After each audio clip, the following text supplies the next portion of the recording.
అరుణ కిరణాల మధ్య ప్రచండ సూర్యులా ఉదయిస్తాడు.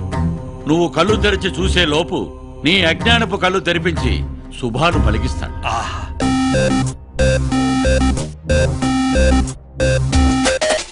ఎవరేం అడిగినా ఇవ్వాలి కదా, అందుకే దేవుడాడు.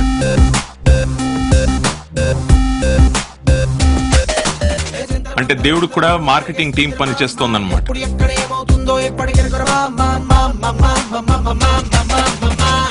ఈ 50 లక్షలు తీసుకొని నైట్ స్టేట్ గోడ దుంకి జంప్.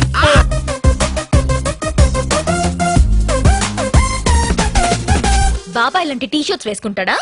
టీ షర్ట్లు జొబ్బాలు మనుషులకమ్మా. భగవంతుడు ఏదన్నా వేసుకోవచ్చు, ఎలా అన్నా ఉండొచ్చు. అదిరే దడబుట్టిందే పయసే కొడబెట్టిందే మతినే సడగొట్టిందే అసలేమై ఉంటుందే.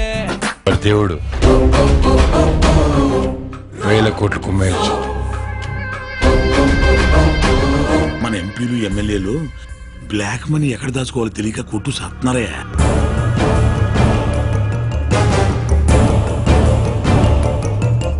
పిచ్చి జనం రా పాపం. ఎప్పుడు వీళ్ళకి ఎవరో వస్తారు ఏదో చేస్తారన్న నిస్సహాయత ఎప్పటికీ పోదు.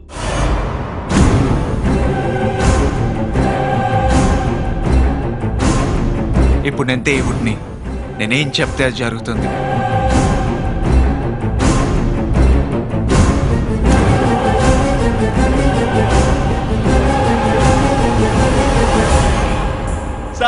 సార్ ఏంటి సార్ ఈ అన్యాయం? ఏ పురాణంలో ఉంది సార్ మనిషికి కరెంట్ చౌకిచ్చి చంపేయచ్చని?